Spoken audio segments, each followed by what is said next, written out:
Bonjour et bienvenue dans cette nouvelle vidéo de Dromey Economy. Aujourd'hui, je vais vous présenter la troisième partie de ma série sur la crise de 29. Si vous n'avez pas vu le premier épisode consacré à l'homme qui ruina le monde, vous pouvez cliquer ici.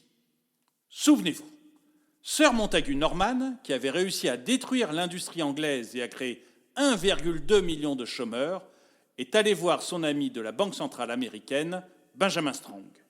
Il l'a convaincu de baisser les taux américains et de tout faire pour faciliter le crédit. Cela a contribué à une très grande spéculation boursière au détriment de l'industrie américaine et de ce qui restait de l'économie britannique. Montagu Norman est alors retourné voir le secrétaire au Trésor des États-Unis pour qu'il fasse machine arrière. Nous sommes en août 1929, quelques semaines avant le krach. La spéculation est à son comble et la Fed n'a plus le choix. Elle doit augmenter ses taux directeurs. En réalité, Young, le nouveau président de la Fed, est contre. Et c'est la Réserve fédérale de New York qui pousse dans ce sens. Mais il n'y a de toute façon plus beaucoup d'autres options. En août 1929, la Réserve fédérale fait grimper son taux de base à 6%. Il devient donc plus cher et plus difficile d'emprunter pour acheter des actions. Cela oblige certains spéculateurs à se retirer du marché et empêche de nouveaux spéculateurs d'y rentrer. Parallèlement à cela, comme nous l'avons vu dans l'épisode précédent, les résultats des entreprises ne sont pas très bons, ce qui n'incite pas à l'achat.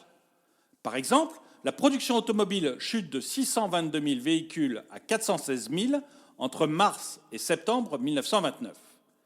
Pour la première fois depuis très longtemps, il y a plus de vendeurs que d'acheteurs à Wall Street. Les 18, 19 et 23 octobre, les premières ventes massives ont lieu. Cela finit d'inquiéter tous ceux qui ont acheté à crédit. Nous l'avons vu, M. Smith peut acheter 10 000 $ d'actions avec 1 000 $ en poche. Quand les actions montent, tout va bien.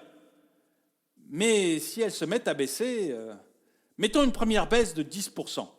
M. Smith va vendre toutes ses actions et perdre les 1 000 $ qu'il avait misés. Il remboursera le capital du crédit de 9 000 $ avec la vente des actions. Et il aura encore les intérêts du crédit à payer. Il limite la casse. Mais pour cela, il faut que M. Smith trouve un acheteur. Or, en octobre 1929, il y a beaucoup plus de vendeurs que d'acheteurs. Et les 18, 19 et 23 octobre, M. Smith voit ses actions baisser de 10%, puis de 15%, puis de 20% sans parvenir à les vendre. Et il perd beaucoup plus que sa mise initiale.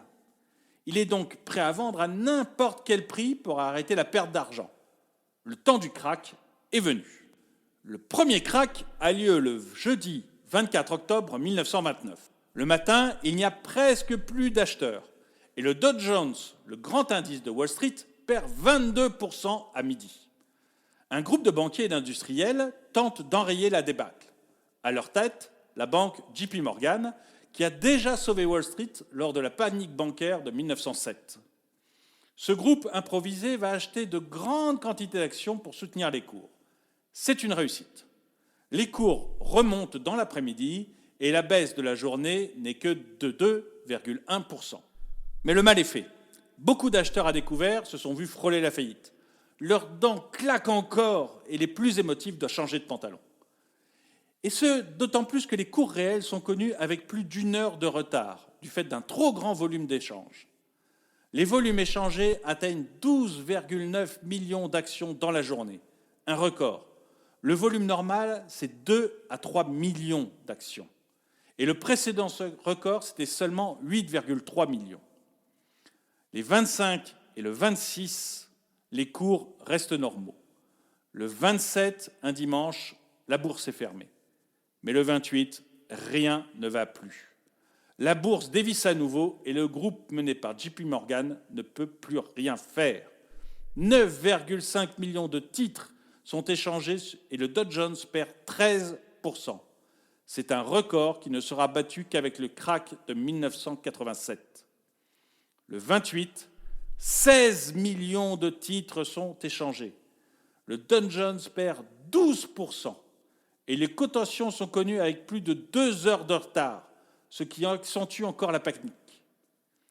Entre le 22 octobre et le 13 novembre, en moins d'1 mois, le krach va coûter 10 fois le budget fédéral américain. C'est plus que ce que les États-Unis ont dépensé pendant la Première Guerre mondiale. Mais pour le moment, c'est un énorme krach. Et ça va maintenant devenir une dépression. Merci d'avoir regardé cette vidéo, partagez-la, abonnez-vous, mettez-lui un grand pouce vers le haut et laissez-moi vos commentaires. Vous pouvez aussi me suivre sur mon site dromeeconomy.com.